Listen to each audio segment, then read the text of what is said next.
ಇಂಥದ್ದೆಲ್ಲ ಮಾತು ಬಂದರೆ ಏನು ಅಭಿಪ್ರಾಯ?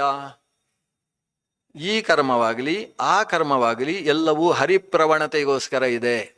ಹರಿಪ್ರವಣತೆಗೋಸ್ಕರ ಅದನ್ನು ಮಾಡಿ ಮಾಡಿ ಸುಸ್ತಾದರೆ ಇದನ್ನು ಮಾಡು, ಇದನ್ನು ಮಾಡಿ ಮಾಡಿ ಇಲ್ಲ ಇದರಲ್ಲಿ ಅಷ್ಟು ಮನಸ್ಸು ನಿಲ್ಲುವುದಿಲ್ಲ ಅಂದರೆ ಅದನ್ನು ಮಾಡು.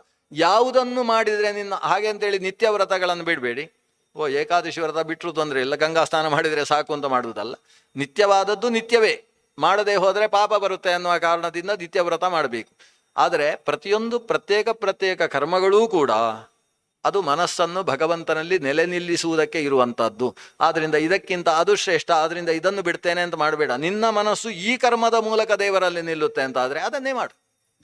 ನನಗೆ 1,00,000 ವರ್ತಿಕಾ ವ್ರತ ಅಂತ ಒಂದುಂಟು. ವರ್ತಿಕಾ ಅಂತ ಹೇಳಿದರೆ ಬತ್ತಿ ಅಂತ ಅರ್ಥ. ನಾವು 1,00,000 ಬತ್ತಿ ವ್ರತ ಅಂತ ಕರಿತೇವೆ ನಾವು. ಅಲ್ಲಿ 1,00,000 ಅನ್ನೋದು ಸಂಸ್ಕೃತ, ವ್ರತ ಅನ್ನೋದು ಸಂಸ್ಕೃತ, ಮಧ್ಯದಲ್ಲಿ ಒಂದು ಬತ್ತಿ ಹಾಕಿದ್ದಾರೆ. ಇದು 1,00,000 ವರ್ತಿಕಾ ವ್ರತ ಅಂತ ಒಂದು ಶಾಸ್ತ್ರದಲ್ಲಿ ವಿಧಾನ ಇದೆ. ಅವರು ಉಪನ್ಯಾಸ ಕೇಳುವಾಗಲೂ ಬತ್ತಿ ಮಾಡ್ತಾನೇ ಇರ್ತಾರೆ. ಆದರೆ ಬತ್ತಿ ಮಾಡದೇ ಇರುವವರು ಬತ್ತಿ ಇಡುವುದಕ್ಕಿಂತ ಹೆಚ್ಚು ಕೇಳಿರ್ತಾರೆ. ಇವರು ಕೆಲಸ ಅದು ನಡೀತಾ ಇರ್ತದೆ, ಅವರಿಗೆ ಅದನ್ನು ಮಾಡ್ತಾ ಇದ್ರೇನೆ ಸರಿಯಾಗಿ ಇವರು ಹೇಳಿದ ಉಪನ್ಯಾಸ ತಲೆಗೆ ಹೋಗೋದು. ಅವರಿಗೆ ಆ ವ್ರತ ಆ ರೀತಿ ಇದ್ದಾಗ ಅದು ದಿನ ಪುರುಸೊತ್ತು ಸಿಕ್ಕಿದಾಗ ಒಂದು ಬತ್ತಿ ಮಾಡಿ ಹಾಕೋದು. ಇದರಿಂದಾಗಿ ಮನಸ್ಸು ಭಗವತ್ ಪ್ರವಣ ಆಗುತ್ತೆ. ಒಂದು ಬತ್ತಿಯನ್ನು ಅವರು ಮಾಡಬೇಕಾದ್ರೆ ವಿಶ್ವಾಯ ನಮಃ ಅಂತ ಹೇಳ್ತಾರೆ, 2ನೇ ಬತ್ತಿಯಲ್ಲಿ ವಿಷ್ಣುವೇ ನಮಃ ಅಂತ ಹೇಳ್ತಾರೆ. ಅವರು 1,000 ಬತ್ತಿ ಮಾಡಿದರೆ ವಿಷ್ಣುವಿನ 1,000 ನಾಮದ ಚಿಂತನೆ ಇಲ್ಲ, ರಾಮಾಯ ನಮಃ ರಾಮಾಯ ನಮಃ ಕೃಷ್ಣಾಯ ನಮಃ ಕೃಷ್ಣಾಯ ನಮಃ ಅಂತ ಯೋಚನೆ ಮಾಡ್ತಾರೆ. ಒಂದೊಂದು ಬತ್ತಿಯಲ್ಲೂ ಭಗವತ್ ಪ್ರವಣತೆ ಬರ್ತದೆ ಅಂತಾದರೆ ನೀನು 1,00,000 ವರ್ತಿಕಾ ವ್ರತ ಮಾಡು. ಇಲ್ಲ ನನಗೆ ಬತ್ತಿ ಮಾಡ್ತಾ ಇದ್ರೇನೆ ನಿದ್ದೆ ಬರ್ಲಿಕ್ಕೆ ಶುರು ಆಗುತ್ತೆ. ಹಾಗಾದರೆ ಪ್ರದಕ್ಷಿಣೆ ನಮಸ್ಕಾರ ಮಾಡು. ಕೆಲವರು ಪ್ರದಕ್ಷಿಣೆ ಬರುವಾಗಲೂ ನಿದ್ದೆ ಮಾಡಿಕೊಂಡೇ ಮಾಡ್ತಾರೆ, ಅವರಿಗೆ ಏನು ಮಾಡಬೇಕು ಅಂತ ಬೇರೆ ಯೋಚನೆ ಮಾಡಿ.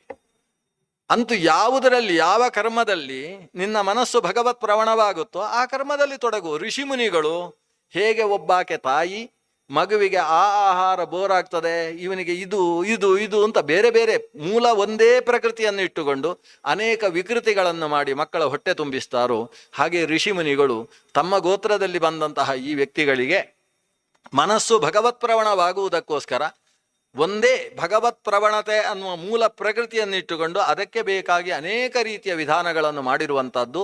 ಅದೇ ಇದೆ ಅನ್ನುವ ನಿಯಮ ಇಲ್ಲ. ಆದರೆ ಯಾವುದು ಮಾಡಲೇಬೇಕೋ ಅದನ್ನು ಮಾಡಿಕೊಂಡು ಸ್ವಧರ್ಮದಲ್ಲಿ ತಾನು ಬೇರೆ ಬೇರೆ ರೀತಿಯ ಭಗವತ್ ಪ್ರವಣ ಸಾಧನಗಳನ್ನು ರೂಢಿಸಿಕೊಳ್ಳತಕ್ಕದ್ದು. ತದ್ವದೇವ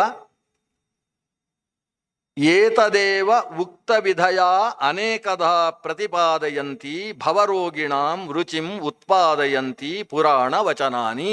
ಪುರಾಣ ಕರ್ತೃಗಳು ಶ್ರೀ ವೇದವ್ಯಾಸರು, ಸ್ಮೃತಿ ಕರ್ತೃಗಳು ಋಷಿ ಮುನಿಗಳು